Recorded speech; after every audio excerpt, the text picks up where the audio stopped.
Hello, everybody. Welcome to a new episode of the Dissenter. I'm your host, as always, Ricardo Lopes, and today I'm joined by Annie Duke.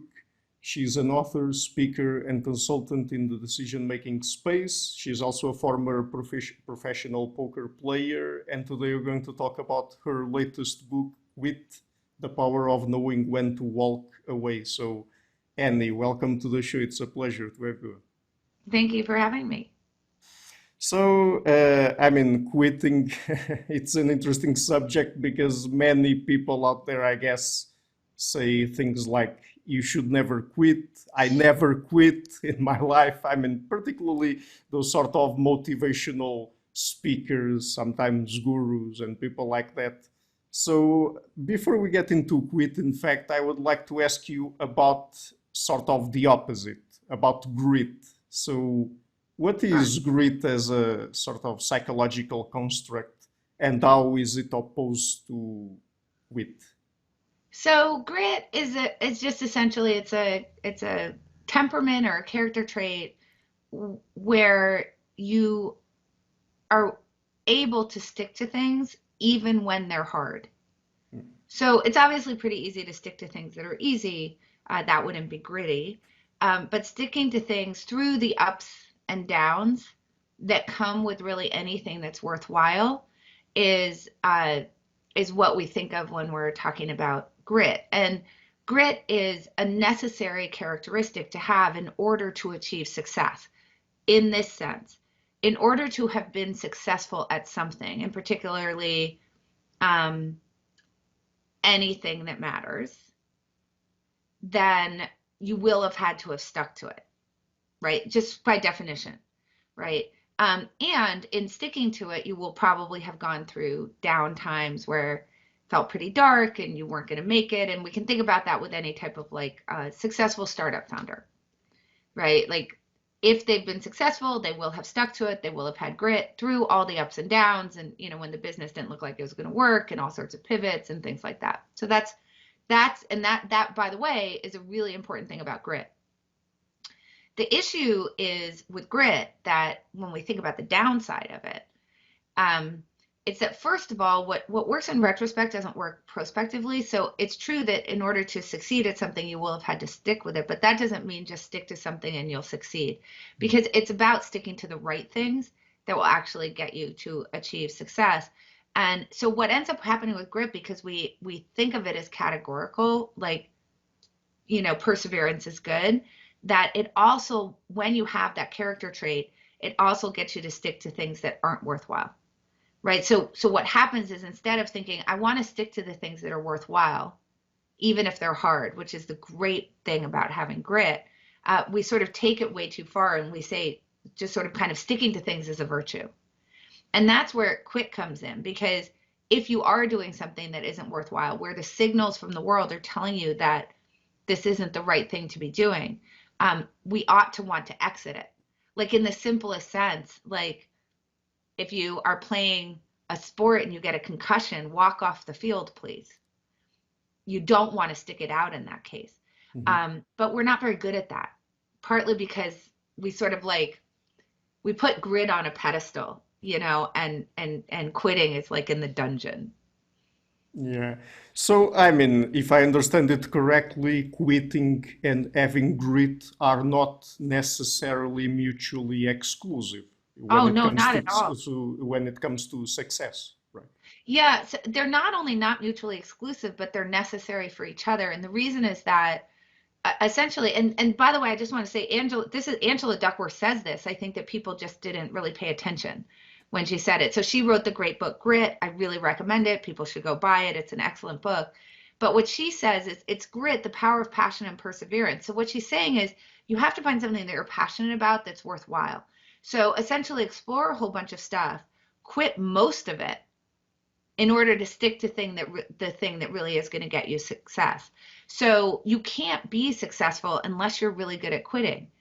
Because like imagine for a startup founder, if the first thing that they tried was the only thing they could ever do, or they had to stick to that forever, right? I mean, we know that on a large scale, um, the most successful startup founders actually, even though we think about like the Mark Zuckerbergs, at 18, The most successful startup founders are their average age is 42, and they've had lots of things that they've quit in front of that. They've tried a whole bunch of stuff, it didn't work out. These are uh, often on their third or fourth try by the time they get around to 42. So there's a good example. Like they're sticking to the dream of a startup that's successful, but they're trying different things, many of which they're quitting. So that's true of a company that you might shut down. It's also true within a company. A lot of the most successful startup stories involve starting off with one product and then quitting that in order to switch to something else. So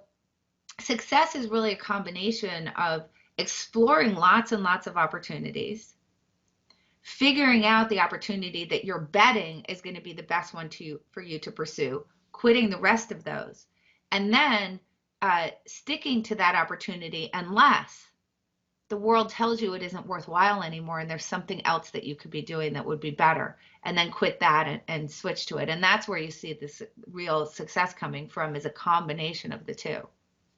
So, do you think that when people say that you should never quit, that it's always a negative message, or that in certain particular situations it might be good?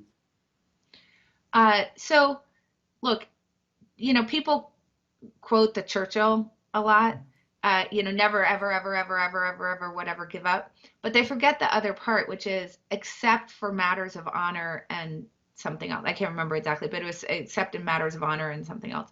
So even there, he's saying unless. He's giving you an exception to it. So what I would say is there literally is nothing where we should give the advice never give up.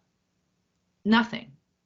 Because everything that you do in your short time on this planet, there is going to be a time where objectively it may be correct to quit. Not always, but it may be. And so when it's objectively correct to quit, you really want to do that as quickly as possible. You want to see those signals as quickly as possible, so you can switch to something that's better for you, right? So again, it's like people talk about, well, if you want to become a professional basketball player, some sort of professional sport, you can't have a backup plan. Never ever give up. Well, that's ridiculous. Like, what if you have a really bad injury? Or what if you're a huge star in high school and then in college people start to pass you by? Should you not focus on your studies? Should you not make sure that you take advantage of the college that you're going to? Should you not have other opportunities lined up when the world is telling you it's not correct to continue? Should you just keep continuing so that you can be the 12th round draft pick and play in the NBA for 2 years and then leave with no skills? Right? Like, if that's absolutely your dream, sure, but that's not going to be really what most people are going into when they're thinking about, like, I'm going to do this, but I can't have a backup plan, and I have to have the attitude of never give up. I think never give up is just really bad advice. And I think that the problem is that it actually kind of gets the science wrong. So when you look at adults, I'm not talking about kids, right? Kids want to quit things because they're hurt and they can't really see what the long-term value of what they're doing is, and so on and so forth. But adults, that advice implies that the problem for adults is that we quit way too much. Mhm. We quit early, we quit often, we're not sticking to things enough. But if you take anyone over 25, for the most part, they're sticking to things too long. It's actually the opposite.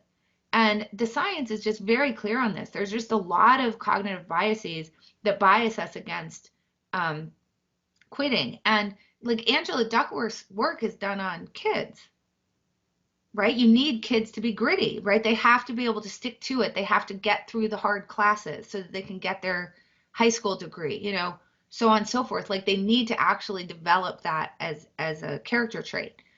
But when people are older, they're not quitting too much. They're quitting too little. So when you look at that advice, like never give up, I think one of the reasons why it's such bad advice is because you're encouraging a bias that we already have. Mhm. Yeah, we'll get into the biases and the psychological phenomena, let's say, that make it so hard for us to quit when it's the right thing to do. But before that, I mean, the one of the reasons. Do you think that one of the reasons why it's so hard for people to quit also has to do with the kind of social stigma associated with it? Because I mean, being known as a quitter or something like that is usually not good, at least in the Western societies we live in. I'm not sure about other cultures, but here Yeah. usually it is like that. So. Yeah, look, if I call you a quitter, I'm insulting you. Right? Like that's the thing. It's an Yeah. insult. So when you look at least the English language and you kind of, you get out your thesaurus and you look up the synonyms for grit and the synonyms for quitter, um, just it's preposterously positive for grit and preposterously negative for Yeah. quit or quitter. So, I mean, and that's not to say that there aren't some negative ways to talk about grit. Like if you call someone rigid or stubborn, right? That you're not saying something good about them. But that's rare, right? It's mostly like, heroic, stick-to-itiveness, you have mettle, pluck, all of the resilience, all these words that we really have a positive connotation to them. But then when you look at quit again, there are some words that positively describe people who are quitters, like flexible or agile. So that would, not directly on the nose describe quitting, but it's certainly a quality of someone who's willing to quit. But mostly literally like quitter, like synonym, coward. For real. You can go look them in the thesaurus. So what it comes down to is like, when we think about the way that the language describes it, which obviously is a reflection of the way that we think about it as humans, um, the people who persevere are the heroes of the stories, whereas the people who Hmm. quit are cowards. Yeah. Um, and what that means is that when, just as you said in terms of the stigma, it's not just like the stigma that is preventing us from quitting, but also um, a lot of what goes on when we're thinking about making a decision, it has to do with something called external validity, which is how are other people going to view me, right? Are they going to see me as someone who's like consistent and doesn't make mistakes and is, smart and, all those good things that I'd like them to see me as. And if we have such a negative view of quitting, then quitting becomes really hard because we're afraid of the way that other people are going to judge us. And that they're going to judge us with all of those words, like you're capricious or Hmm. lazy, or, you don't have what it takes, all those things. And that creates resistance to quitting. And what ends up happening is that in this, basically what this creates is we don't really want to quit until there's no question that we don't have another choice for just the reason that you're talking about, right? If we're worried about the stigma that might be associated with quitting, the way that other people might view us as we quit, then we don't want to do it until we know that they're going to say you didn't have a choice. What else could you do? You tried everything, right? You really went for it. And then it didn't work out. And then we're kind of willing to walk away. But the problem is like you want to quit way before you don't have a choice, right? You want to quit way before it's like 100% certain that it's not going to work out because that's a lot of time wasted. And that's what that stigma is creating for us. Hmm. So let's say that you have to make an important decision. Uh, how should you go about planning for quitting? I mean, should you do it before you make the decision?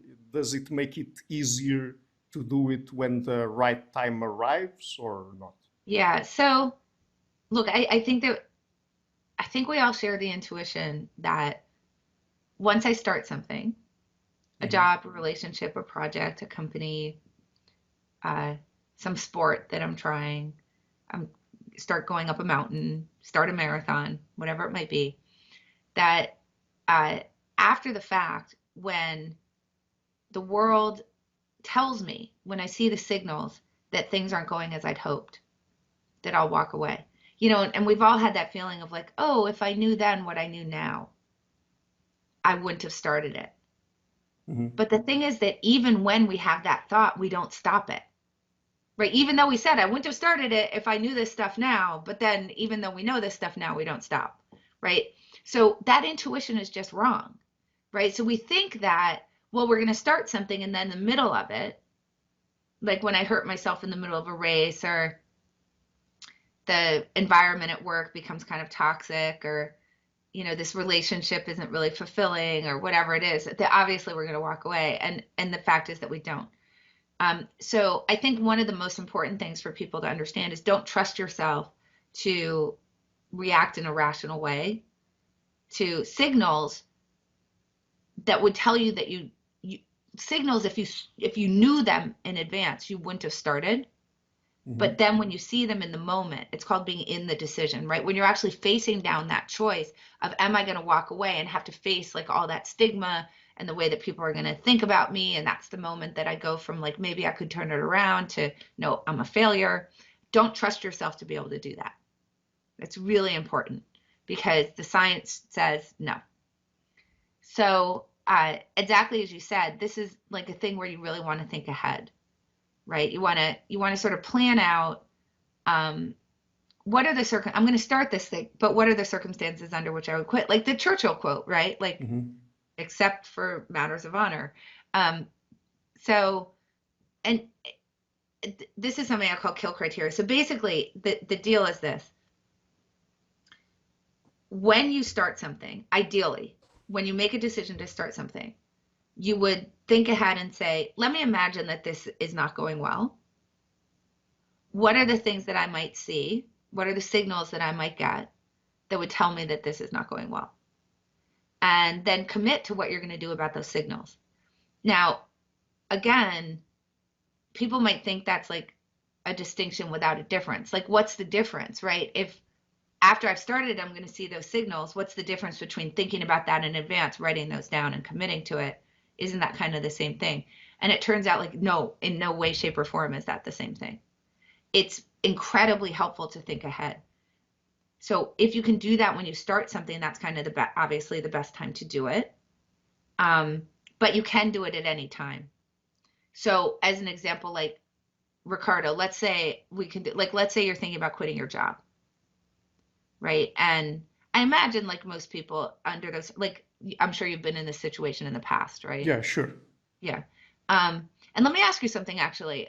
When you did actually quit, did you sort of look back in retrospect and say, oh, I should have done that earlier? Well, I mean, in the particular case I'm thinking about, I think I made the decision at the right time, in fact. But yeah, I know what you're talking about, and that I think happened to me in other situations. Yeah. Yeah.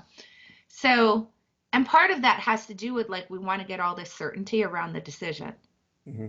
So that's why when we look back, we say, oh, I should have done that sooner. And the reason is that the point at which you sort of had enough information to walk away, you won't actually do it. You need to gather a lot more. Hmm. Okay, so let's think about a use of kill criteria. So let's say that you went into a position and you hadn't kind of set these kill criteria. These are the signals they're going to tell me I'm going to kill this project. I'm going to kill the job. I'm going to kill whatever, right? Like I'm going to walk away from it. Um, when you have that thought in your head, oh, things aren't going well. I think maybe I want to quit. The first time you think about it, you're not going to. I'm just, Hmm. let's be honest. You're not going to because you would think that that was too early. Okay, so what you can do at that moment though is say, all right, I'm having these thoughts about quitting. How long can I sort of take the situation as it is? How long am I okay with that? So let's say you say, okay, I can kind of deal with this for 3 more months. And if I don't start to see a difference in 3 months, then then I'll would want to walk away. So having done that, you could say, okay, so let's imagine that it's 3 months from now and things aren't going well. What are the things that are true of my situation? Hmm. Imagine that things are going well. What are the things that are true of the situation? So now you're sort of setting these benchmarks, right? Like if I see these things, I would want to walk away. If I see these things, I would think that things were turning around and I would stay. So, and then you commit to what you're going to do. So that's a very good use of kill criteria. So for example, like, and then you think, well, what could I do to achieve it? So maybe it's a problem that you're having with your boss, and you say, all right, their behavior is really upsetting to me. Here's the behaviors that I would continue to see that would tell me in 3 months I should walk away. Here's what would tell me that things had changed. And then you can say, and then what can I do about it? So I need to sit down and I need to talk to my boss and be very clear about the behaviors that are bothering me, the ones that,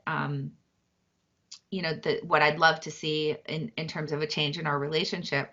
And they're either going to do it or not, right? And then you're much more likely to get to that decision earlier. The problem is that if you don't actually do that, then what will happen, and I'm sure this has happened to you in the past, is you'll think, oh, things aren't going really well, but I know I can turn it around.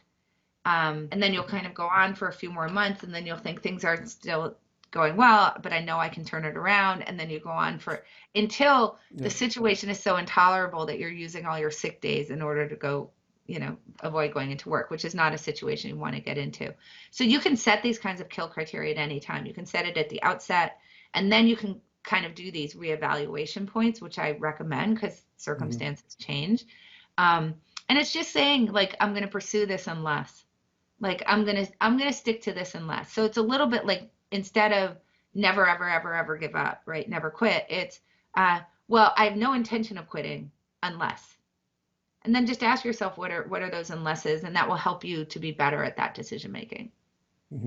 When it comes to these skill criteria, I have a different question now, not about quitting, but about sticking to what you're doing. Sure. Because I would imagine that there are people, depending on their personality, that are too pessimistic and they read Sure. a lot into very small things and they think they should quit even before there's really important signals that they should do it. And so I would imagine that having some criteria set early on would also help them avoid that, right? Because I mean, they're Yes. not reading too much into things, and if those criteria are not met, then perhaps it's easier for them to see, oh, yeah, perhaps it's not that bad, and I should try sticking to it a little bit more. Yeah, so all of the things that I recommend work in both directions, mainly because whether to stick or whether to walk away are the same decision. Hmm. So whenever you're setting out, what are the signals that would tell me I should walk away? What are the benchmarks I might miss Yeah. that would tell me that I should walk away? Implied is that you're also saying this is what would make me stick. Hmm. And you can do that explicitly, right? So like Ron Conway, who's the founder of SB Angel, who's an angel investor in lots of successful companies, when he would see a company that he felt should probably shut down, he would go to the founder. The founder would say exactly what you or I would say in that situation, which is, I know I can turn it around. And he would say, okay, great. What does that look like? Tell me, let's think about the next 3 months, like what's going to happen at the end of the next quarter. And what are the benchmarks that you're going to hit or exceed? Whether that has to do with like net new customers or revenue or say a project timeline or that kind of thing. So they would actually work out like, let's talk about what turning it around looks like and let's set those benchmarks. And if you exceed them, that's great. You should stick to it.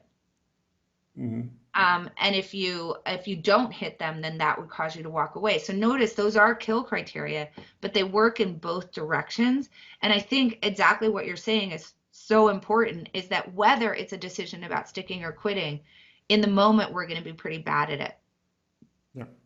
right? So if we can sort of get on a longer timeline, sort of see ourselves in the future and imagine Hmm. what that future looks like, depending on whether it's going well or poorly, it's going to help us to calibrate that decision much better. So if you think about kids, for example, who do tend to be less gritty, right? We're trying to encourage grit.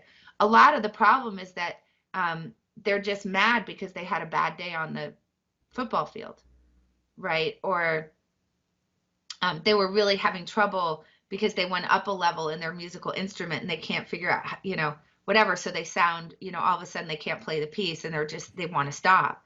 And thinking in advance like this allows them to kind of see to the end point. Okay, that's fine. I know that you really want to quit right now, but let's give it and set a deadline, right? Let's give it 2 more months. And like, if you're playing this piece really well, and then you can play other pieces really well, why don't we agree that you'll stick to it? Because it'll show that you've gotten over this hump, right? But, maybe it's also that your child has hit their limit of what their talent is for that instrument.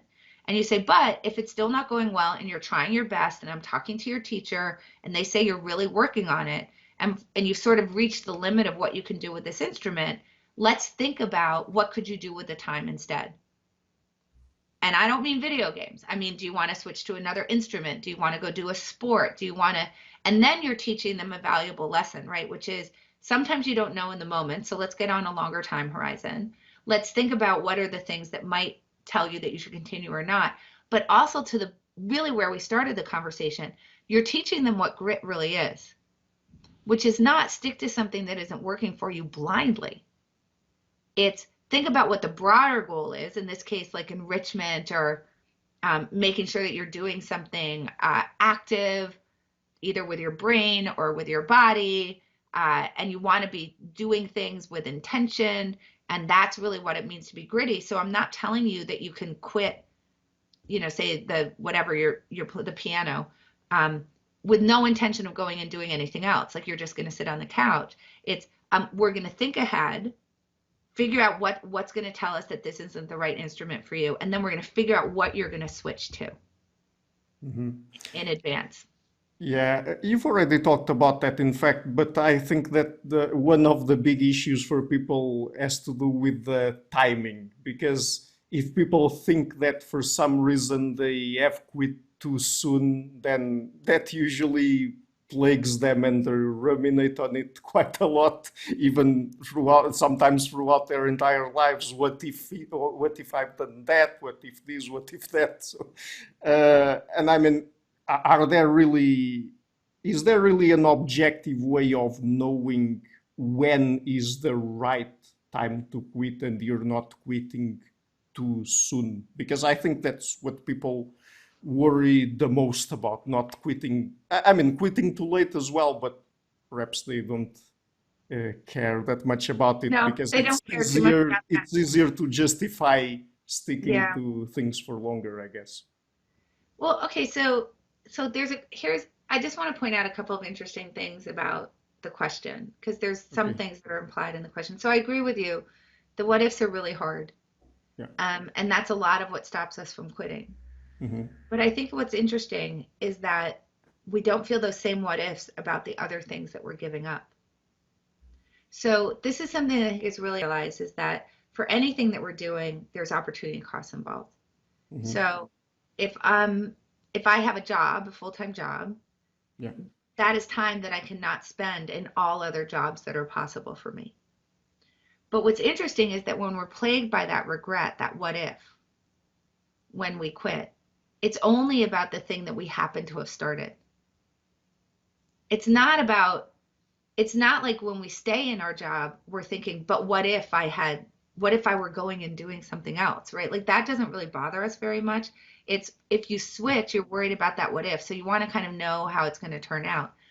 The problem with all of this, and we sort of rolling back to the initial problem, is that when we start things, we choose to start them under very high uncertainty for most things that we're starting. In Mm. other words, we're kind of taking our best guess at what we think is going to be the most fulfilling thing for us to do, that's going to advance us toward our goals, cause us to gain the most ground. But when we do it, we know very little. Like think about something like taking a job. What do you really know, right? Like assume unless you were an intern in the company, then you know a lot more. But assuming that you weren't, you've interviewed with a few people, you've talked to some folks, and you've researched the company online. Have you ever been in the position? No. Do you really know what the culture is like in any way? No. You're making a guess at it based on the available information that you have. And when you do that, then there's going to be a whole bunch of stuff you find out after you start. But there's something so magical about having started, that is when you start it, even though like, oh, I'm going to find out a whole bunch of stuff after the fact. Once you started, then the what ifs kick in. But if you learned new stuff that you should, tell you should switch, then you have to pay attention to that. So here's where we can really see this problem with, once you've started something, how stuck you can get into that, partly because of this issue that you're saying, which has to do with now it becomes the status quo. It's the thing that you're already doing. Yeah. So if we understand how bad that is, so if, let's say that we're having a conversation and I come to you and I tell you I'm really unhappy in a relationship. So you're a friendly air for me, and I tell you what's going on, and my relationship isn't going well or whatever. And now you see me again, and it's 5 months later, and you say, "Oh, well, how's it going? Last time we talked, that relationship was going pretty poorly. What are you doing now? Did you decide to leave?" And I say to you, "Well, I'm not ready to make a decision yet. I don't want to decide yet." All right, so you would accept that if I said that to you, right? Like that would be a reasonable thing for me to say. I'm complaining to you about my job. You see me 2 months later. What'd you decide? You were talking about maybe quitting before, and I say to you, I'm not ready to decide yet. Okay, so this is something we accept from people. Except, what on earth do you mean? Every single day I decide to go into that job, I'm making a decision. The decision to stick to something is just as much of a decision as the decision to quit it. So when people say I'm not ready to decide yet, what they're really saying is, I don't want all the what ifs. And if I switch from this thing and I go switch to something else, like what if that thing doesn't work out too? And then I'm going to feel really bad. And I'm thinking about all this regret that I'm going to feel, and all the what ifs that I'm going to experience. So therefore I am actively choosing to stick with the job that I'm currently in. I'm actively choosing to stay in this relationship. All shorthanded as I'm not ready to decide yet. So this is kind of the first step to becoming a better quitter, is to understand that, yeah, okay, I get that you started something, but every day you're making an active choice to continue it. And you have to compare it to, what are all the other things that I could do with that time? And I think that's the most important thing, because we get so focused on worrying about the what ifs. We get so focused on worried about how people are going to judge us. And what we lose sight of is, well, if I weren't doing this, what would I be doing with that time? If I weren't doing this, what would I be doing with that money? If I weren't doing this, what else could I be putting my effort into? And when you actually think about it that way, what you discover is there's a whole bunch of stuff that would probably be making you happier. Yeah, so getting specifically into some of the biases that make it really hard for us to quit, starting with loss aversion. So, what is it and where does Yeah. this come from? Okay, so there's two things. This comes from Daniel Kahneman, Nobel laureate. He Hmm. won that for prospect theory. Most of the work was done with Amos Tversky, who Yeah. was his collaborator, sadly died before the Nobel was given out. So, so Kahneman, this is a concept that comes from Kahneman Tversky. And there's two different concepts that have to do with quitting. So there's loss aversion, and then there's something called sure loss aversion. Right? Okay. So loss aversion, which is the more well-known of the concepts, basically is this, that when we're thinking about doing something, we are worried about the potential losses that we might incur, separate and apart from whether it's worth doing. Okay, so you can kind of think about like,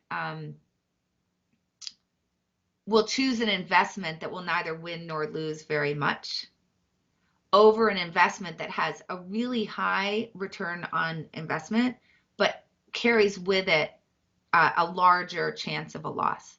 Okay, so we'll give up, we won't do good things, like things that would be good for us, because we're only focused on the downside. We're only focused on where things might go wrong. Right. And specifically with loss aversion, they talk about this asymmetry in the way that we process wins and losses, where this is why we focus on the losses, because losses feel a lot worse than the equivalent gains feel to us. So we're really focused on the downside. So in general, loss aversion is a problem with starting things. In general, Okay. not with quitting things, except for the reason that we just talked about. So it stops you from starting things. Loss aversion will make you not start things.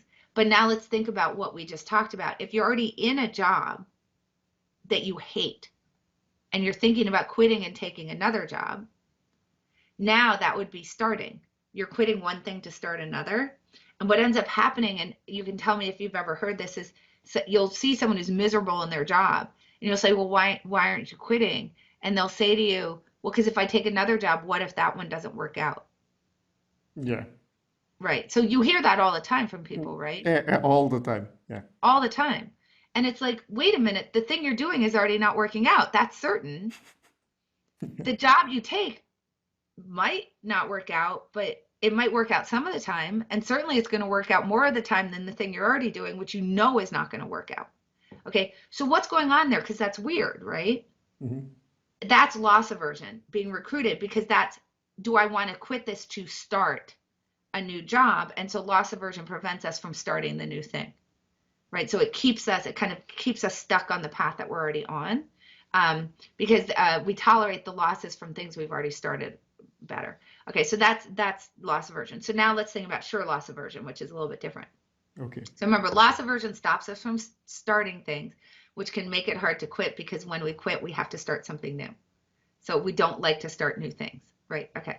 So loss aversion, you're going to see how these fit together really, like, in a horrible way for quitting.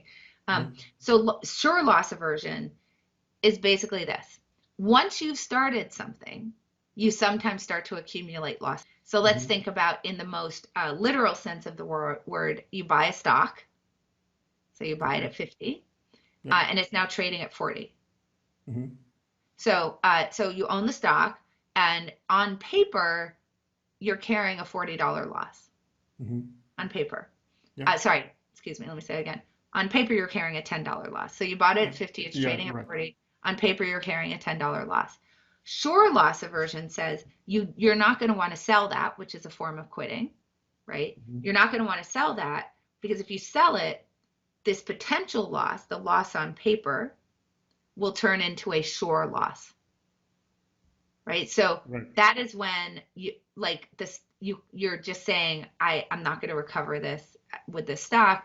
If you sell it, you're taking a sure loss.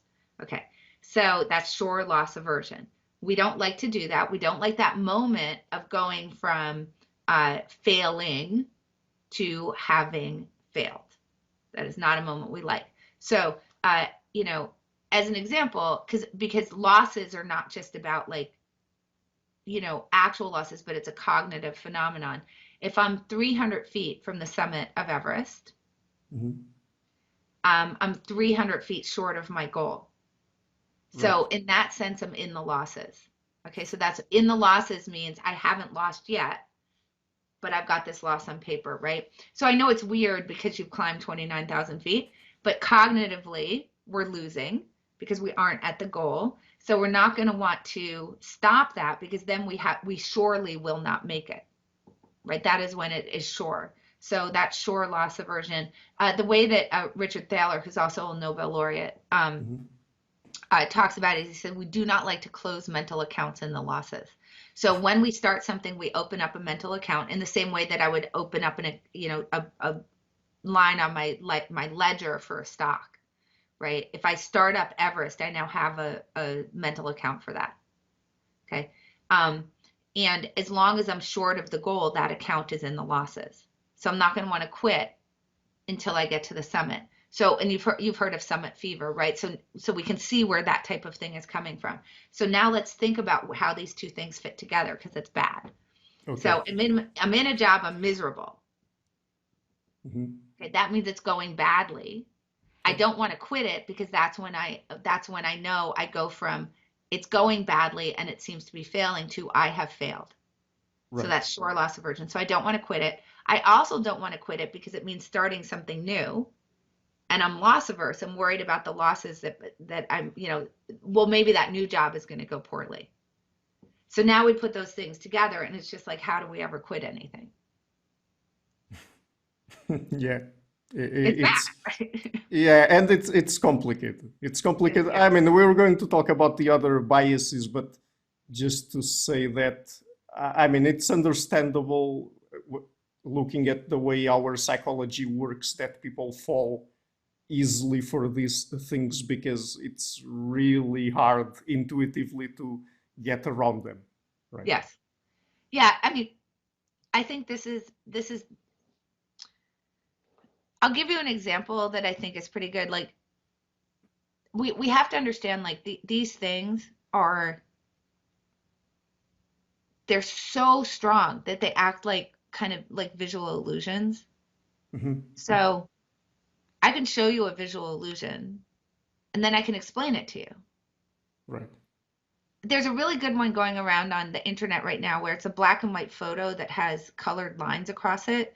And when you The look at Mona it, Lisa one. yeah, it Yeah. looks like it's in color to us.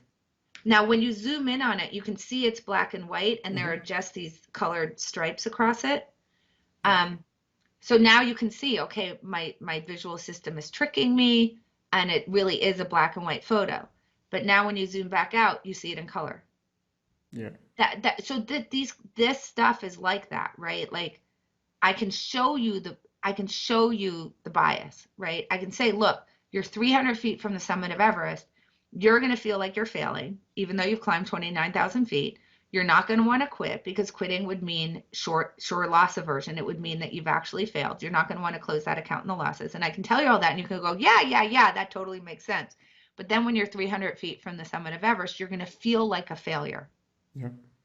It's just really hard to get by. So let me do like a thought experiment with you because I think this is a fun way to get at it. Okay. So let's say that um, there's a band in town that you really like, Mm. uh, and on the day of, it's raining and it's really cold. Okay. Okay. Would you buy a ticket that day to go see the band? It's an outdoor concert. So you're gonna stand in the rain and the cold in an outdoor concert. Would you buy a ticket that day to go see them, or would you pass? Uh, well, if it's a band that I really like, I would probably try to go. So, In freezing cold rain. So it's like freezing cold rain. You're gonna go yeah, stand out in the rain to go see yeah. them. I mean, but if I am honest, yeah, I have to say that. So, Okay, let's try something else. Um, so let's say it's Shakespeare in the Park. okay. All right, you're gonna have to stand outside to go see a Shakespearean play, and it's gonna be freezing cold. It's like a freak weather situation, and it's freezing cold and raining. Would you buy a ticket that day to go see Shakespeare in the Park in the rain? I don't think I would do that for Shakespeare in the Park. No. Park. Okay, great. All right, so now here's my question. So you wouldn't buy the ticket that day. So let's say though that you had decided that you were going to go see Shakespeare in the Park a couple of weeks ago. Okay. Um, they're doing As You Like It, and so a few weeks ago you had purchased a ticket for $100, Mm. and now it's the same day, and it's freezing cold, same weather. It's freezing cold and rainy. Do you go? Yeah. Okay. I know that the rational thing to do would be to uh, not go, but uh, But you go, right? yeah, But but I'm I go. right with you. Look, I know the error. I want to go too Yeah. because you already bought the ticket. Otherwise, you'll waste the ticket, right? I mean, Hmm. this is what I'm saying about this cognitive illusion is I know all this stuff too, and I feel like those two situations are different. Of Yeah. course, the thing is, if you wouldn't buy the ticket today, it shouldn't matter that you happen to have already bought it because Right. that's money that you've already spent. Who cares, right? It's the question should always be, so we think I don't want to waste the ticket. That's thinking about it backwards, right? We want to think forwards. Waste is a forward-looking problem. Um, is this the best use of my time? Yeah. And if you've determined it's not a good use of my time because you wouldn't go and buy the ticket today, right? What you're saying is, I don't want to be in this situation. It's not going to be fun for me. It's not going to advance me toward my goals to have like a nice life and lots of enjoyment and good memories. I'm just going to remember standing freezing and cold watching As You Like It, right? So once you've determined that, it really shouldn't matter at all that you happen to have bought a ticket. But that's, exactly what you're saying is so true, right? That it's such a strong bias that we can't help but feel like those two situations are very different, but Mhm. they aren't different. And here, let me give you an example of like, I think when we take the stakes really high, because I think this also relates to, people keep talking about with Putin, oh, what off ramps could we offer him that he would take? And the Mhm. answer is none, none, because he started the war. And so Yeah. what is he going to do? He started the war with a very particular objective, right? He didn't say, oh, I want to annex another small area. He said, oh, I'm going to take all of Ukraine. It should have belonged to Russia. Okay, so he set a goal. He's got a summit, and it's to take all of Ukraine. He said, I'm going to take Kyiv in, 3 days. That's how long this war is going to last. Clearly, there is not a single signal that says this war is going well for him. Mhm. And in fact, I would assume that if someone had shown him a vision of the future before he decided to do this, of what it was going to look like today with, the Crimean bridge being blown up, he's having to now try to call up 300,000 troops, most of whom are trying to flee the country. Yeah. They have no sleeping bags. They're low on weapons. It's I mean, I don't know, the bombing the other day cost $700 million alone, so that he wouldn't have started. But now that he started, how does he stop when he's bought so many tickets to Shakespeare in the Park? I mean, right? Yeah. That's the thing that you have to think about is like, so what's he going to do? And when you start talking about like, oh, the way that other people are going to judge you, once you get onto the political stage, I Yeah. mean, right? Like, okay, this has to do with his identity, the national identity. Like, what does it mean if they just sort of like exit with their tail between their legs? It becomes completely impossible. And this isn't just, Putin. This is true of all wars, right? Whether it's the Vietnam War for America or the war in Afghanistan. And then when we get into these issues of like these concert tickets or these whatever that we've bought, you get into this really high stakes problem with war, which really brings us to this like backward or forward looking problem on waste, is that lives have been lost. Yeah. So now once you've incurred casualties, what do we think? We need to win the war so those lives will have not been lost in vain. Okay, so that's something, right? We hear that from people all the time. So, Right. and it's like, look, those lives, it's completely heartbreaking that those lives were lost. But what we should be asking ourselves, again, a forward looking problem is, given the probability that we can actually achieve our objectives, is it correct to put another life at risk? Mhm. That's the question we're supposed to ask ourselves. But it's almost impossible for us to ever look at it that way. Because you say, Yeah. I don't want those soldiers to have died in vain. Right. Right. And I mean, another big bias that you talk about in the book is, and this is one that is, at least as far as I know, extremely common, the sunk cost fallacy. Yeah. It's basically the thing about, oh, I've already put so much money into this, I've already committed so much time, I've been with this person for 10 years. I can't quit now. Otherwise, I will have lost all of what I've invested into this venture, Yeah. this relationship. So, why does this happen?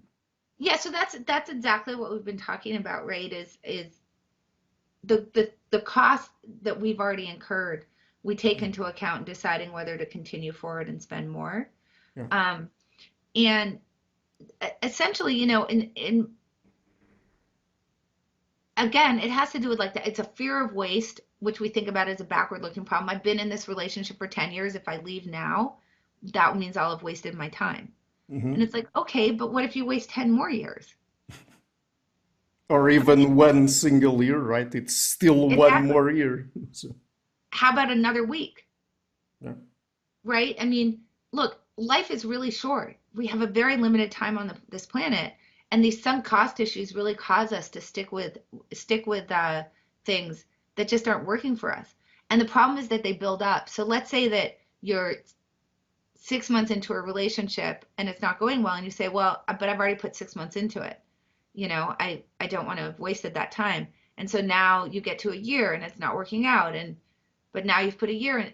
I don't want to have wasted that time. And so then you continue, and now you've put 2 years into it. And every single time you do that, you're accumulating more cost that now you feel like you have to justify Mhm. before you can walk away. Yeah, And but this is really a very strong intuitive thing, right? Because I mean, sure, I mean, we you look at all, it, you wanted to go to Shakespeare in the Park when you had bought the ticket, right? You didn't yeah, want to go when you hadn't. yeah, That's the problem. Why? Because you don't want to waste the ticket. yeah, You don't want to waste the 10 years you put into the relationship. So what do? You keep going and you waste more because you already have the information you need to know about whether it's working out by 10 years in, right?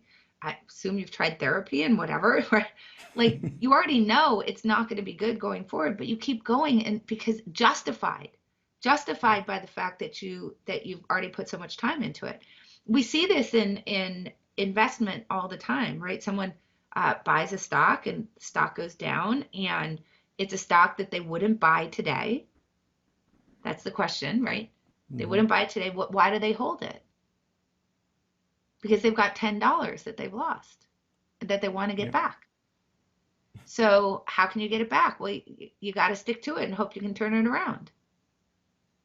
Otherwise, I would have wasted my time. I mean, of course, the ridiculous thing about it is you're in the relationship for 10 years. It's terrible. It's been terrible for a long time. You know for a fact it's not going to turn around. So you stick to it though, because you don't want to have wasted your time. So now, when are you ever going to quit? Because if it did turn around, I suppose you'd stick. And if it doesn't turn around, you'll stick too. I mean, yeah, right? So there is no, it's like it becomes really, really hard to quit, which is why, again, when most people finally do get up the nerve to actually break up with someone, everybody always says I should have done that sooner. Nobody's like, oh, I did that at exactly the right time. Everybody's like, oh, I should have done that sooner. Now I see what and a lot of it is I'm a lot happier even if I'm alone. Dating isn't as scary as I thought it would be. mhm, It's not because remember, loss aversion, even though we hate the relationship we're in, we're like, but what if I don't find someone new? yeah, What if I'm alone and I hate it? All that stuff. It's like, okay, but it's gonna be you've got a better chance than what's happening now. And then they end up being alone, and it turns out that thing that they were so afraid of isn't so bad after all. yeah. But you But I'm can't ever find that out until you walk away. sure, but I mean, we keep getting back to this point, but just the even with all of that in mind, just the thought experiment of comparing being with someone for like, I don't know, 2 weeks versus 10 years. I Right. mean, there's always something in the back of the mind saying, but it's not the same Well, thing. so this is where kill criteria becomes really important because one of the reasons that you want to do this is so that you can get to the decision more quickly. Yeah, And one of the reasons why you want to get to the decision more quickly is it's a lot easier to break up with someone after 2 weeks than it is after 10 years. I mean, that's just a fact, right? The less that you have sunk into it already, the easier it is to walk away and not feel like you're wasting that much. I mean, I can give you a simple example. yeah. What if the ticket for Shakespeare in the Park costs $5? Do you go when it's pouring rain? No. No, because it was only $5. Yeah. Right? So you're like, whatever. I don't Yeah, it care. It's doesn't only matter. $5. Yeah. $100 you go. $5 you're like, yeah, I don't care, whatever. It shouldn't matter whether it's 5 or 100, right? What matters is because you already spent it. What matters is, do I want to stand in the pouring rain and see this concert, right? But it feels like it really matters to you 5 years, $5 or $100.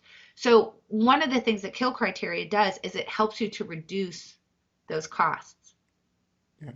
So if the minute that you feel like that relationship isn't going well, instead of going on and on and on and on and on, you can sit there and you can say, okay, this does not feel like it's a good fit for me. I'm not ready to walk away right now. That's probably going to be the case for you. How long am I okay with the situation as it is? Right? Like, Hmm. and then you'll set a deadline. And honestly, it's usually like three months, not years, which is how long you'll end up sticking if you don't do this. So you say, okay, like I'm okay with it 3 months. What are the things that I really don't like? What are the things that I'm unhappy about? Let me write those down. If those are still happening, Yeah. then I ought to walk away. But what if they're, but maybe what does this look like if it's turned around? How do I feel in the morning waking up to this person? How excited I am to see them? Am I staying late at work, trying to avoid going home? Whatever those things are that you're seeing, like write them down, write down what good looks like, what bad looks like, figure out, okay, what do I need to do in order to make the good stuff happen? So that might be like couples therapy, for example, right? Real frank conversations with your partner, tell them how this feels to you, whatever, figure out what those things are. And then in 3 months, go and look at the list and decide, did I meet the criteria for sticking, or did I meet the criteria for walking away? And that's going to help you to get to that decision faster, because what we have to realize is that if we don't, then it's 10 years in. It's $100 ticket instead of a $5 ticket. And that becomes very, very hard for us to walk away with. So a lot of what we want to do is try to reduce those costs. And that's the kind of thing that Kill Criteria is going to help you with. And what about the endowment effect? What is that about? Yeah. So, all right. So one of the things, again, it's like there's so many biases, and it's just like the deck is totally stacked against us. It's so true. So the endowment effect has to do with, we value things that we own more than things that we don't own. So you might wonder, what does this have to do with quitting? Well, remember I said selling is quitting. Yeah. But also, we don't just own things, we own our own beliefs. And so when we think about like quitting a belief, changing our mind, it becomes really hard because we own that belief. So this was really interesting work that was done a lot by Thaler, Kahneman, a guy named Jack Netch. And they did something like it's a pretty simple experiment that shows this.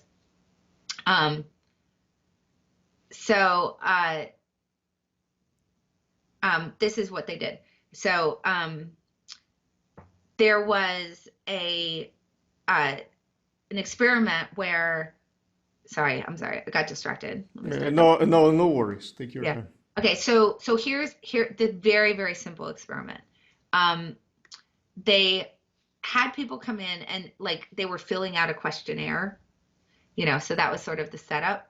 And they got like a prize for filling out the questionnaire. Okay. And the prize was either just a mug that had like a university logo on it, or a big, huge chocolate bar. Okay. And they had gotten these things where there was, basically they would put them out, and then when people came in, they could choose one or the other of them. Okay, so now they know sort of how much do people like it before they own it, because they're just choosing it fresh. And it's split like pretty close to 50-50. So people sort of equally would choose the chocolate bar versus the mug. Okay, so now what they did was they said, okay, you come in to fill out a questionnaire, and I now give you one or the other of them. Right, so I know that when I just have people come and choose one or the other, that they split about 50-50, but now I give you one. So I'm like, okay, you're going to fill out this questionnaire in advance. I'm giving you this mug. That's your gift for doing this work for me. You fill out the questionnaire. At the end of it, I say, oh, hey, I know I gave you the mug, but we actually have another thing that we give out too, this big chocolate bar. Do you want to switch? So if ownership didn't have anything to do it, people should switch about half the time, right? Because I'm randomly giving you the mug. And I know that people, when I have them come in the room, they like them about the same. So you should switch about half the time. People hold on to their thing like 98% of the time. They're like, I'm not giving this mug up for that chocolate bar. And if I give you the chocolate bar, I'm not giving my chocolate bar up for a mug. No, I'm not going to sell it. And they even went so far as to offer people cash, and then they could buy one or the other. And so they kind of knew how people valued them, right? So so they'd be like, it was basically like they made a market. So it was like, how much would you buy this mug for, right? Do you want to buy the mug? And let's say that they would do it for 250. But then they'd say to another group of people, oh, by the way, if you want, you could sell this mug if you don't want to have it, and I'll give you cash instead. What would you sell it for? And they're like, $5. So they're like, they want twice as much as they would be willing to pay for the exact same item. So that's basically what the endowment effect is. If you could think about it, it's like how much you value a thing you own is much more than you're willing to buy that thing for. So why is that a problem with quitting? Well, because if you own it, you won't get rid of it. Right. Right. So, Mm-hmm. this is a problem. Like if you develop the product or you own the company, or so there's a story that I actually have in the book about Andrew Wilkinson, who had a company called Tiny Capital. Anyway, he was really into like to-do lists, and so he started a company called Flow. He developed a product called Flow, which was a productivity tool, right? An Yeah. online productivity tool. And are you familiar with Asana, that software? It's a very similar kind of thing. It's essentially it's a way for teams to share to-do lists. Oh, okay. Okay. Okay. So he develops Flow, loves it, really into it. It's a really beautiful product, and it's doing really well. So he's getting a lot of users. People seem to really like it. He then there's a new competitor that arrives, which is very well funded by Dustin Moskovitz of Facebook money, and it's called Asana. And this is obviously a competitor to Flow. And here's where we can see like the difference between owning it versus not owning it. For Wilkinson, his product is just so far superior that there's no question that it's going to beat out Asana. Mm-hmm.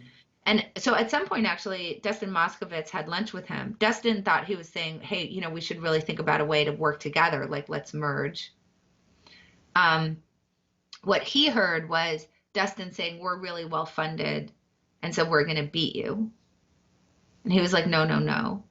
And the thing was, they were really well funded. And what ended up happening was Asana started to build a lot of the features that Flow had. Their product really far surpassed them. Mm-hmm.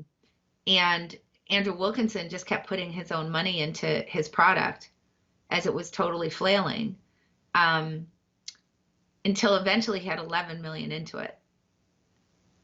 So he refuses the offer to merge or to partner in some way because Mm-hmm. his product is so much better. So he likes his chocolate bar, Yeah. right? So he doesn't want to do that. Then what was interesting was after having 11 million into it, he got an offer to sell it for 6 million. And he said no because he wanted to get his 11 million back. Ooh. So that's sunk cost, right? So we can see now, like originally he was endowed to the product, so he couldn't see the competition for what it was. That made it so that he didn't do something pretty early. And then once he had so much into it, even though he was offered 6 million, which was 6 million more than he was ended up eventually getting for it, which was zero. He didn't want to do that because he wanted to get his 5 million back, which is very classically sort of a sunk cost problem. So there you can see these two things working together. And one of the things that we really have to watch out for is that we own our ideas and our beliefs. So that makes it very hard for us to abandon those as well. Yeah. So, I guess that with that in mind, what you explore in the book could also have some implications in areas like, probably political polarization and stuff like that, right? Because if people really attach ownership to their ideas, then that Yeah. would probably play a role there, right? Yeah, and it's actually when it comes to a lot of political polarization, it's worse than that. So you have ownership over your ideas, but then also it's part of your identity. Yeah. And when beliefs become part of your identity, it becomes particularly hard to abandon them. Not just because you value your ideas more highly than those of other people, but because they're part of who you are. And like, how do you walk away from who you are if that defines you? And even more alarming still, is that the more extreme the belief, the harder it is to quit. even in the case of very clear evidence that you ought to. And that's because when we think about what defines us the most, right? If you have a belief that's consensus, that's not really an identity statement about you. But if you have a belief that's non-consensus, it really becomes part of your identity. So you can kind of think about it this way, like, I assume at some point in your life you believe Pluto is a planet. Yeah. Like, I Okay, don't but know, so 20 did years everybody else. ago. Yeah, Yeah, but everybody else did too, right? sure. So were you like, that's my identity. I'm someone who believes Pluto is a planet. No, it's like everybody believes Pluto is a planet. Who cares? So when scientists said, oh, actually, it turns out Pluto isn't a planet, Mhm. it's a different thing, you probably were like, okay, whatever. Right? I mean, Yeah. I'm sure you quit that belief right away. You were like, good to know. Thanks about Pluto. But what if you believe the Earth is flat? Now you're Yeah. standing out from the crowd, right? Like this is something that very much defines you. It becomes part of your identity.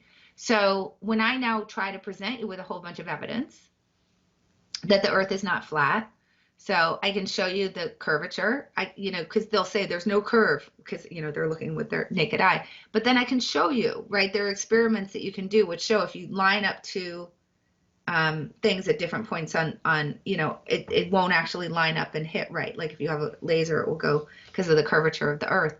But I can Mhm. show you those kinds of things, right? I can show you photos from the moon, um, all sorts of stuff, right? And whatever the evidence is that would prove that. What happens with flat earthers? They reject the evidence. Mhm. Why? Because if they didn't, what would that mean for them? This thing that they had sort of staked their identity on, they'd had huge arguments with people about, they'd done their own research, all that kind of stuff, that was all not true. How do you walk away from that when that's who you are? So I think that one of the things that we don't realize with whether it's a cult or whether it's like your everyday life or something in between is that when we have these beliefs that very much define us, it becomes very, very hard for us to walk away no matter what the information is. And this is true whether you're talking about something like QAnon, or like flat earthers. It's like in the battle between that belief and the facts are just going to lose out. They're going to be rationalized away.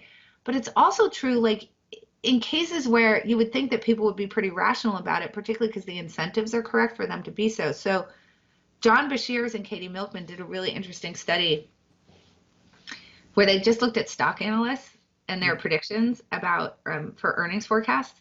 Mhm. And basically, they sort of put them into two categories. Um, Category one was just you made a earnings estimate that was consensus. Okay, Okay. so you, me, and everybody else said, you know, this is what Twitter is going to earn in the next quarter. Okay, we all were on the same page. So that's one category of forecast. But the other was that I say something about, say, Walmart's earnings that's like really out of the mainstream. Like I'm now standing against everybody else and saying something that I think that they're all wrong, and I'm seeing something that they don't see. Okay, so we've got a consensus and extreme, right? Like Mhm. one that's like Pluto's a planet, and one that's like I believe the Earth is flat. But we're talking about stock analysts, like rational people, right? Like this is what they do for a living. So the question that Brashears and Milkman asked was, okay, so what happens when the earnings don't confirm the forecast?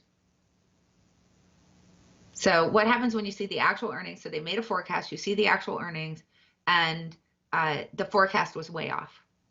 Do they adjust their forecast given the new information? And it turns out when it's a consensus forecast, absolutely. Oh, Mhm. Pluto's not a planet? Okay.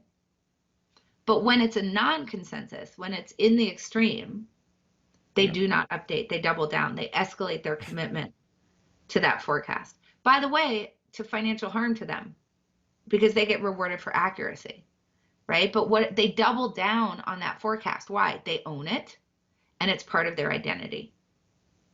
Yeah. So I think that when people shake, I think people scratch their heads a lot about what's going on in the political environment. with, but I don't understand. Here's this evidence and this evidence and this evidence and this evidence and this evidence. And it's all lining up to say that the thing that you believe is wrong. Why aren't you changing your mind? Well, here we have the answer, right? Stock analysts don't change your mind, neither are you going to. Yeah, right. And I guess that this aspect of identity applies in all sorts of different contexts. Like, for example, when we are talking about a career that we should probably quit. I mean, Yeah. if I'm a doctor, I already have that identity attached to me as well, right? Well, I mean, that's, who we are, right? You don't say, I practice medicine. You say, I'm a doctor. Yeah. So now we can see, like, look, you're a doctor, that's your identity, right? But then how about all the years of training that you put into it, Yeah. right? So we start to see, you can see how all of these, and then even there you have the status quo. But if I switch, what would I be switching to? What if I don't like that? So and so forth. You can see how all of these start to come together to create this very bad brew that makes it really hard for a variety of different reasons. It's not that one force is working on, upon us that's making it hard for us to quit. It's like you're starting to see that it's many, many forces are coming at us from all sorts of different directions saying, don't walk away. Right. Yeah. And I mean, of course, I guess that this has not very little to do with people's intelligence, right? I mean, it's not that people who are more intelligent are less prone to these biases, correct? And I guess that in certain cases they could be even more prone just because they have more cognitive ability to justify staying on the same course, I guess. Right. Yeah, I think that that's true. Yes. Um, I think part of the problem for us is that there's just a lot of rationalizations that are available to us. Yeah. Um, and you can see some that really go, well, like one rationalization is I don't want to waste the ticket. Yeah. Right. So that's a rationalization. But you can see how far some of them go, right? Like, for example, when people talk about false flags, Mm-hmm. it's a way to rationalize away a fact that conflicts with the beliefs that you already hold. Right. So what do you do, right? Like, are you going to change your mind? Well, we already know that people don't really want to do that. So what do? You say it's a false flag.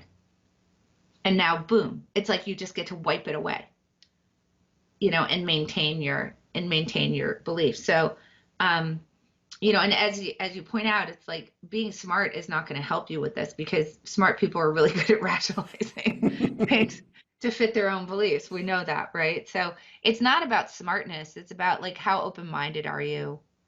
How well do you listen to other people? How much are you intentionally going into things, thinking about things like kill criteria, looking for other people's perspectives, getting people to help you with the decisions, thinking about, it's really helpful to say, what could I do with this time? Yeah. Those kinds of, like, you have to actually set strategies in place. That's really what it's more about, because you can't rely on yourself like, well, I'm smart, so I'm going to see it. You're going to rationalize things away just like everybody else is. Mm-hmm. I would like to ask you more about goals, because that's another thing you explore in the book. And of course, when we make a plan, we usually set some goals up, right? But it seems that most of the goals we come up with have this sort of pass-fail nature that is problematic. Could you tell us about that and perhaps tell us if it's possible to develop goals that do not have this pass-fail nature? Okay, so yeah, here's the thing. We think that goals are good, period. Yeah. Right. I mean, there's how many books are written about this, right? Like in a world of like, OKRs and KPIs and all these. And it's true, by the way, goals are generally good. Again, but just like grit, nothing is all good. So, there's always downside to everything. They're good if you set very clear goals. It gives you a target to move toward, and it's true, it will motivate you to be more likely to reach the goal. The problem is that along with that is that it will motivate you to be more likely to reach the goal. Meaning, if it turns out that the path that you're on is not the right path because you've gotten signals that you shouldn't be on it, you shouldn't still be heading toward that goal. But the fact that you have the goal set means that you will continue to head toward it. So the thing that's so good about the goal, which is to get you to head in a direction and go, right, is also bad about the goal. Because what it means is that we start to ignore the signals that we ought to be switching in favor of just making it to the goal. Why? Because goals are graded as pass fail. We've alluded to this fact that being in the losses is a cognitive phenomenon, right? So if I'm running a marathon and I get to mile 20, objectively speaking, I have gained 20 miles. But cognitively speaking, I am short 6.2 miles. I'm in the losses. So I'm not going to want to walk away because then I will have failed. Right. That's that pass fail nature of goals, right? Like 300 feet from the summit of Everest is a failure. 20 miles of a marathon is a failure. It's like there's no in between there. That's the way that we process these things. So much so that like there's this woman, Siobhan O'Keefe, who was running the London Marathon in 2019. She started feeling some pain on mile 4, some bad pain in her leg. By mile 8 rather, she snapped her fibula bone. I mean, she broke her leg. And she kept going. And she finished the marathon. Now, obviously, what? Like, I mean, she was risking very bad further injury. Yeah. I assume that she's running the marathon because she loves running marathons, right? Like she may never be able to run a marathon again by continuing to run for 18 miles, I guess, 18 miles on a broken leg against all the doctors telling her that she needed to walk away. I think we all share the intuition that if we started a marathon, we certainly would stop if we broke our leg. But we keep going. Why? Because there's a finish line. I mean, that's the problem with goals, is that goals set a finish line in place. So let's think about like some of the intuition. So first of all, I'm guessing, and I'm going to confess I feel this way too, that when you hear that story, you're kind of a little bit like, ooh, I wish I had that kind of grit. Yeah. There's something you admire about it, right? Yeah, I mean, there's those kinds of stories all over the place, right? Right. Like, and you admire it. But why do you admire that? She ran 20 miles on a broken leg. She was risking like a compound fracture, possibly really permanent damage. Maybe not being able to run again. There's literally nothing to admire about this. But come on, I admire it, so do you. So let's just start there. Like that's a problem. 2 is you might think, well, that's an unusual story. And as you pointed out, no, it's not. There were 3 other people in that same marathon who finished with broken somethings. And if you look at, just Google like marathon runners finishing with broken bones, it's pages and pages and people do this all the time. Yeah. Right? Like, don't take me out of the game. Like, I know I'm hurt, but I can do it. And they're just totally the heroes of the story, and they keep going. Now, this is where I think there's something that's really interesting, right? Where I think that when people keep continuing toward a goal, come what may, that we think about that as heroic, right? I mean, come on, that's how we feel about Siobhan O'Keefe, like continuing toward the goal. Sure. But if you actually think about it, isn't quitting kind of heroic? Because first of all, you have to overcome all the sunk cost and loss aversion and sure loss of it. But also, as you said, aren't we worried about what other people are going to think about us? Not only do we have to wander into the unknown, we have to be willing to accept all the what ifs, we have to do this but we have to worry about everybody calling us a loser and a quitter and a failure. So isn't that the heroic act? Continuing on in some ways is quite easy. Like she was physically uncomfortable, But from a cognitive standpoint, she knew people were going to be like, wow, right? Like there were going to be newspaper articles written about her grit, which is exactly what happened. Mm-hmm. Quitting is the harder choice. If you think about it, it's the one that takes more courage. And it's partly because of this problem about the way that we think about goals. Because when you quit short of a goal, once you've set it, you've failed. So let me do a little thought experiment to kind of show what this goal setting does for you. Okay, so which would feel worse to you? You decide to run a marathon, you sign up for it, you train, you start the marathon, and something happens where you have to quit on, say, mile 16. You hurt something, you get dehydrated, something, and you have to quit on mile 16. Okay, so that's situation A. Sort of feel how bad that would feel to you. Yeah. All right. How about you never ever decide to run a marathon and you never do? You don't ever run a single mile of the marathon, but you didn't really want to, like you never tried. Which one feels worse to you? Clearly the first one. Right, but in the first one, you trained for a marathon and you ran 16 miles. Yeah. Yeah, that's right. So this is the problem of goals, right? Why does the second case not feel so bad? Because you never set the goal in the first place. So there was nothing to fail. Yeah. Right? It's like it's only when you set the goal and try to do it that if you don't reach it, you feel bad because of the pass fail nature of goals. So this is where we have to be really careful about goal setting because it's going to make us run towards stuff with broken legs. That's the thing that we have to remember. Yeah. So do you think that when it comes to quitting other people because they are not doing what we're doing, they can have an outside look on things, can help us quit? And if so, who is best suited to do so? Yeah. So, well, isn't that kind of what a therapist is? If you Yeah. think about it, right? Yeah. So, yeah, I say go get yourself a quitting coach, like for real. So Ricardo, have you ever looked like have you ever had a friend and they're doing something, say they're in a relationship or a job or something, and you're just looking at them going, like this person should be quitting. They should be walking. Yeah, lots of that, and also friends who had that look on things I was doing. Yeah, for Right. sure.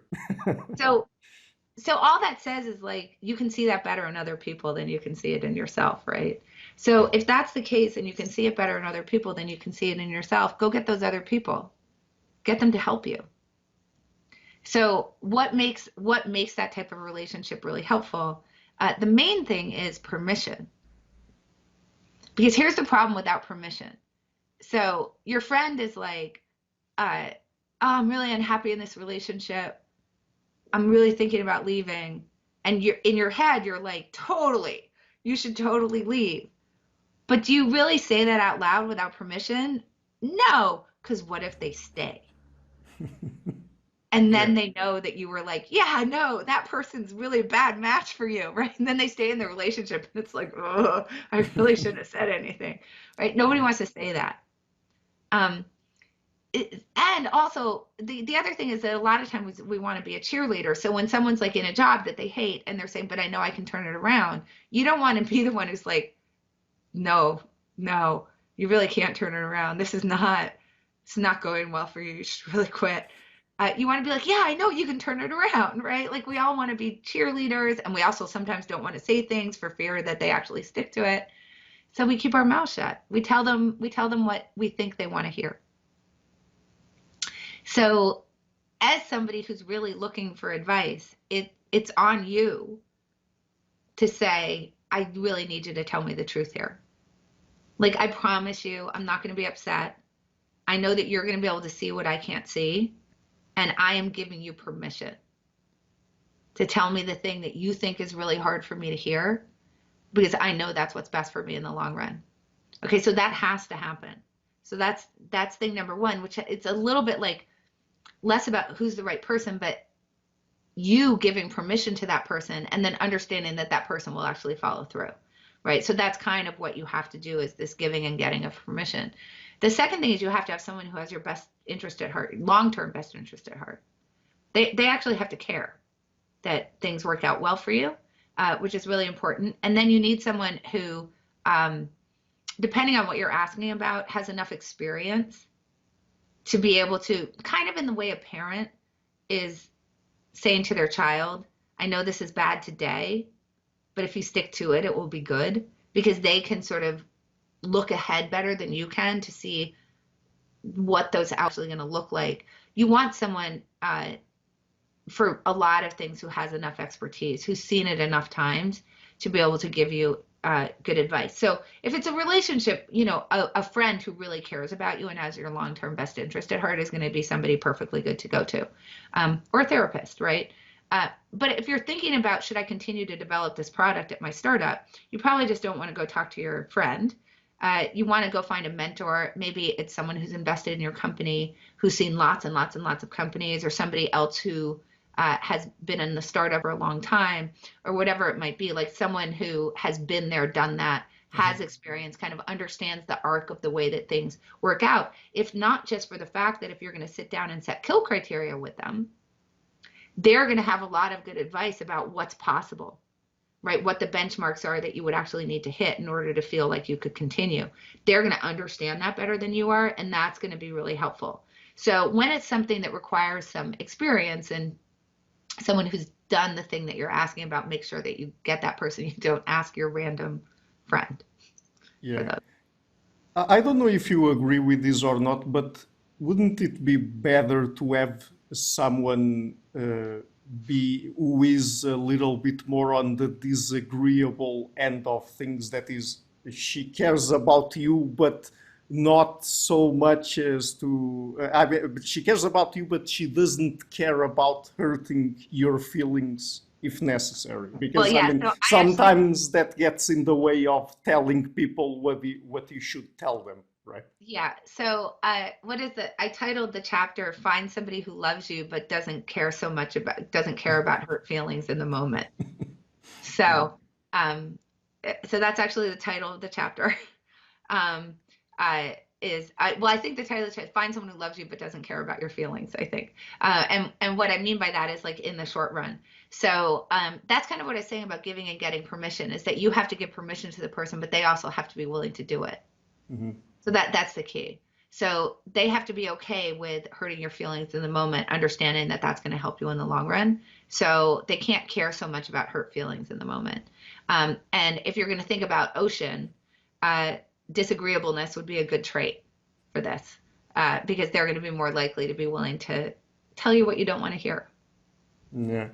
Yeah, because that's another thing. It's so common for people to know what they should tell a friend, but avoiding it as the plague just because they Yeah. don't want to hurt their feelings. Yeah, that's exactly right. Yeah.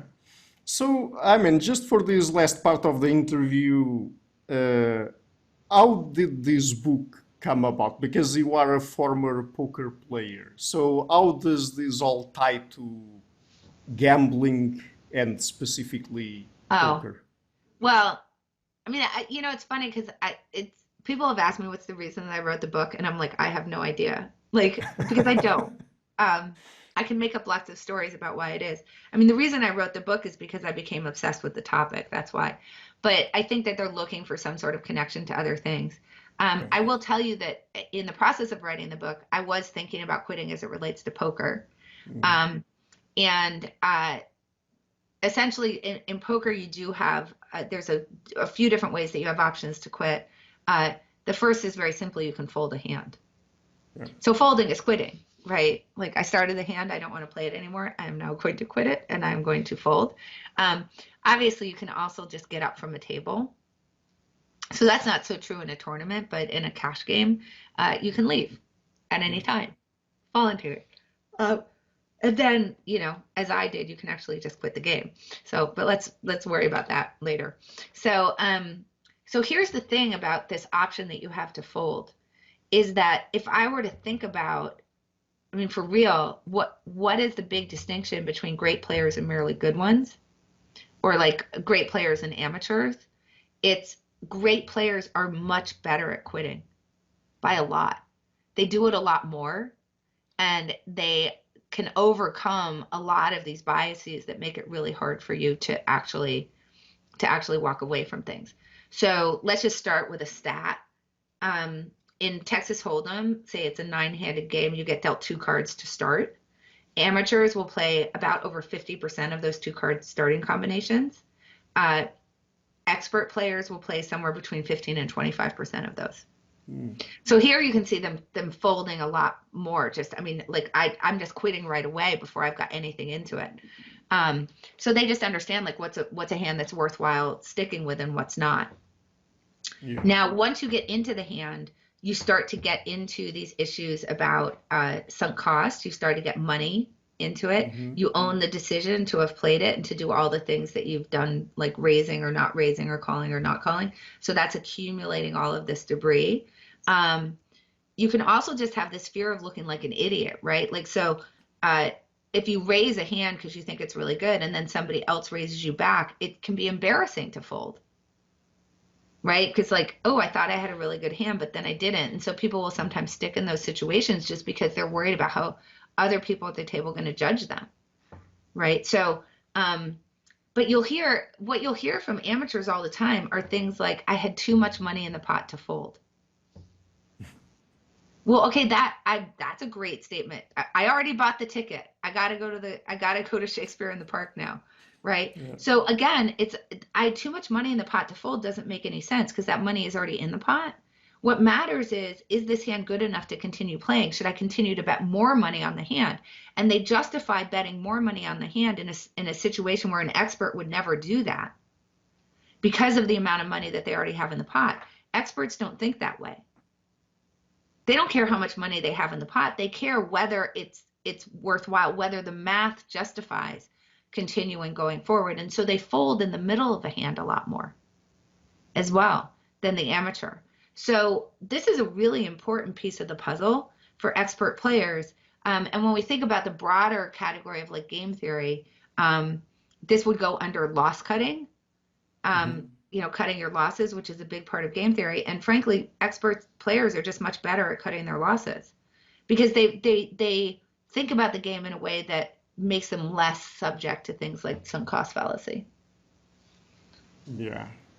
So perhaps just one last question and tying back to what we were talking about right at the beginning, because I guess that, I'm not sure if this is an issue, perhaps it's not, but when it comes to making decisions and committing to things like relationships, careers, whatever, isn't it the case that going into them, or at least I think there's some literature that supports this, that going into them without considering quitting, makes at least certain things in the long term more successful, at least, for example, in the particular case of a romantic relationship? Because I guess that if people go into a relationship thinking that, okay, I can quit anytime, it doesn't matter, perhaps they don't take it as seriously, and perhaps, sometimes it can become a sort of a self-fulfilling prophecy even. So yeah, so I'm going to give you the other side of that coin though, which is like, what if your partner's abusing you? Right. So I think that this is a thresholding issue. I think that anything that's categorical is really bad. So it's just an issue of the threshold, right? So as you're thinking about kill criteria, what are the things that would make me quit?